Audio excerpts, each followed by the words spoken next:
नमस्कार, सखोल न्यूजमध्ये आपलं स्वागत. पाहूयात आजच्या ठळक घडामोडी. सांगली, मिरज आणि कुपवाड शहर महानगरपालिका क्षेत्रातील रस्ते सध्या खराब झाले असून या रस्त्यांवर हजारो खड्डे पडलेत.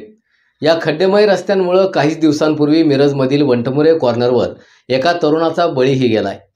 पालकमंत्री तथा कामगार मंत्री डॉक्टर सुरेश खाडे यांनी मिरज विधानसभा मतदारसंघासाठी आणलेला कोट्यावधींचा निधी कुठे गेला असा प्रश्न लोकहित मंचचे अध्यक्ष मनोज भिसे यांनी उपस्थित केलाय. पालकमंत्री खाडे यांनी ताबडतोब महापालिका क्षेत्रातील रस्ते खड्डेमुक्त करण्याचे आदेश द्यावेत, तसंच दोषी अधिकाऱ्यांसह ठेकेदारांवर कारवाई करावी अशी मागणीही मनोज भिसे यांनी यावेळी केली आहे. भिसे यांनी वंटमुरे कॉर्नर रस्त्याची आज पाहणी केली, तेव्हा ते प्रसार माध्यमांशी बोलत होते. पाहूया. सकलम केलेला आहे, पण आज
मिरज नगरी जी आरोग्य पंढरी नावाला जाते त्या मिरज नगरीमध्ये आलेलो आहे.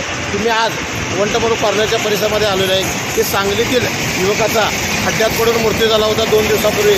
त्यानंतर सुद्धा जिल्हा प्रशासन, बांधकाम विभागाने काही सुद्धा केली नाही आणि पालकमंत्री म्हणतात की मी कोट्यवधी निधी आणला, कुठं विकास मिरजाचा झाला आहे, कुठं खड्डेमुक्त झाल्यात. एवढं होऊन सुद्धा एका युवकाचा बळी जाऊन सुद्धा ही प्रशासनानं कुठलीही उपाययोजना केली नाही, खड्डेमुक्त केले नाहीत. ही आत्ता आमचं लोकहित मंचचा इशारा आहे की पालकमंत्री साहेबांना की तातडीनं खड्डे मुजवावेत. कोट्यावधीचा निधी आणला म्हटलं कुठं आणलेला आहे निधी, आणि आपण आमची विनंती आहे की पालकमंत्री महोदयांना तातडीनं आपण प्रशासनाला निर्देश द्यावं आणि खड्डेमुक्त सांगली, मिरज, कुपवाड महानगर क्षेत्राची चाळण झालेली आहे. तातडीनं याची दखल घेऊन पालकमंत्री महोदय सुरेशभाऊ खाडे यांना विनंती आहे की त्यांनी हे खड्डेमुक्त सगळं मिरज शहर केला पाहिजे, अशी आमची त्यांना लोकहित मंचची विनंती आहे.